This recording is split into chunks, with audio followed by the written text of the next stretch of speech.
Seigneur Dieu de gloire, Seigneur mon Dieu. Montre-toi dans notre Seigneur à perdre Amonaye Nzambe. Alléluia. Épouse comité par la mission de Melina Nzambe. Papa regarde la mission éternelle. Seigneur, on veut chercher premièrement le royaume et la justice de Dieu. Oh, l'union souhaite pour la divine pardon. Seigneur, c'est ta parole.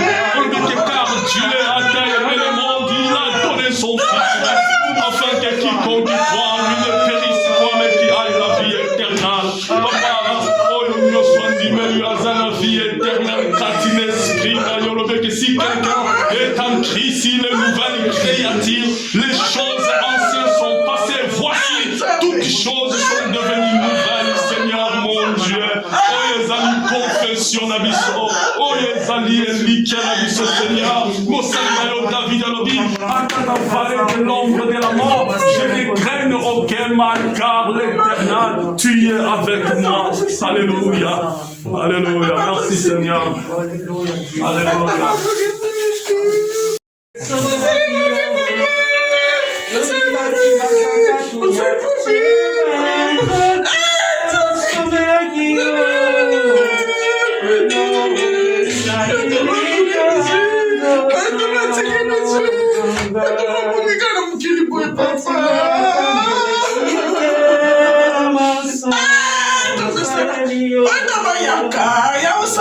Jehovah.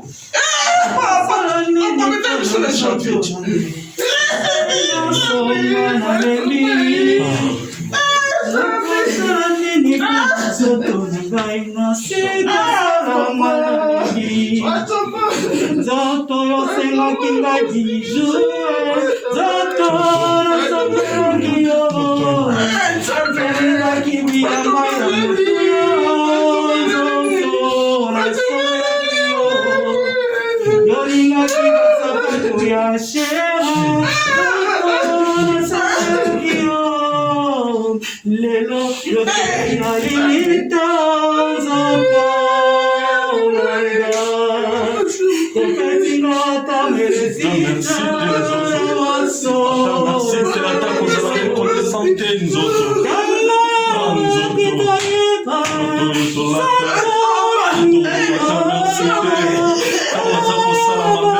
La paix de Dieu qui surpasse toute l'intelligence gardera vos cœurs.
Nzamba saloko musuka za COVID. Ya toma. Soki mutabata baki na sima COVID, ya toma kotika yete. Ya toma kotika yete, ya toma. Ya toma nganeki na yo yaya. Ngamna muna kapasi boyo ya na mboko yo. Yaya, ezaki mboko na nga femme de chambre mona mwasi. Ezalaki mutoki na ngai na bibatoko toko ya na nga foya. Ya na nga solo la bien foya. Yaya, ezala COVID ya solo. Ya toma kona la depozo kende. Ya toma soki ezali mutaza na sima COVID. Ya toma kotika yete. Ala da yo, sheki otiki bana. Ezala na famille na ngai.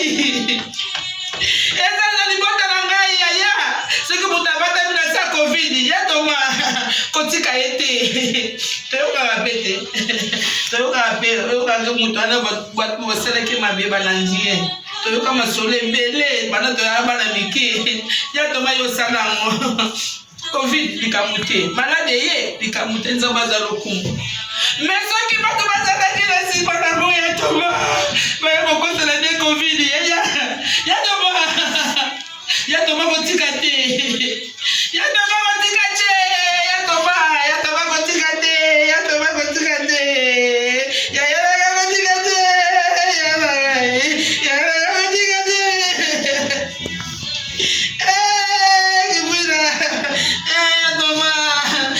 Toma toma. Toma toma. Ya toma. Ya toma. Tala bana nende bazolela. Tala bakoko nende bazolela. Bandongona bakomizoba. Bandongona bakomizoba yaya. Bandongona bakomizoba yaya. Ya toma. Tekela zo répéter. Dibonde na règle changer, me fasse la justice. Nzaba kokotika boete. Nzaba kokotika boete. Nzaba kokotika boete. Nzaba kokotika boete. Tuma. Nzaba kokotika boete. Nzambe. Tala mana na ibale ba bike.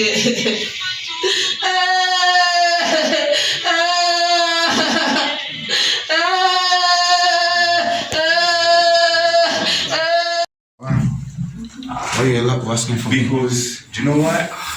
We'll talk. You're grown up now, isn't it? Yeah, I know, we're not.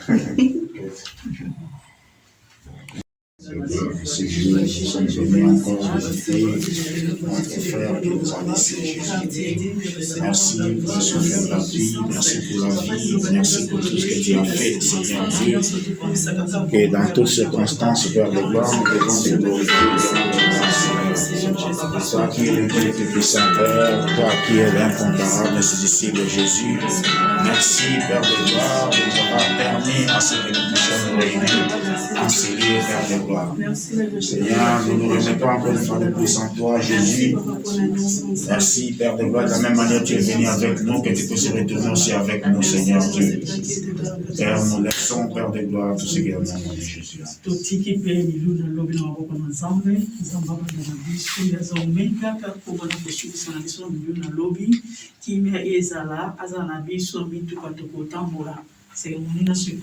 Jusqu'à la fin, Zambé accompagné Saint Jésus, manifeste-toi, Seigneur Dieu, du début jusqu'à la fin, Père, que tu puisses nous conduire, Seigneur Dieu, selon ton Esprit Saint éternel de gloire. Que tout ce qui sera fait à la journée de demain, Père de gloire, puisse être rien d'autre que pour la gloire de ton Saint Jésus.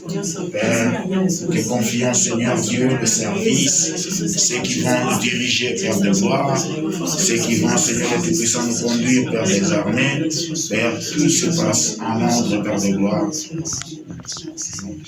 C'est nyonso comme les choisir yoko sana bisonza osana ba nyonso ko basana ba programme oh Yesu moko moko sana na kimia na libota na yepota kwa to tombo ko na fara zonga na kusana ko na yo tambola na biso zonga na biso na kimia tani lo bizambe tukoma pete kopesa biso merci tutombo lo bangi beni mo continue matinga biso lo kumu zo masanduni parce que tu ebite ambrela na lokolo ezali kona biso likona mobota na biso pe likona bana oyo nyonso papa automatique yo sansa parce que mobateli mala ezali kaka yo biso ki obateli mobateli mosusu akosala musala pamba okobatela bana wana butu mo yawe okozala nzambe na bango totiki nyonso na boko na yo sansa pambola banza na biso nyonso nakombo na yesu masi ya tobondeli amen amen Amen. Amen. Ok. Mais je crois que la majorité à bateau va procéder ce jour dans l'église. Dans l'église, à partir à 10h déjà, 10h30. Comment l'église, tout le temps, comment. Nous avons pas une solution sur Toyaki. Voici comment l'amour de Dieu a été manifesté envers nous. Dieu a envoyé son Fils unique dans le monde afin que nous vivions par lui. Et cet amour consiste non pas en ce que nous avons aimé Dieu, mais en ce qu'il nous a aimés et qu'il a envoyé son Fils unique.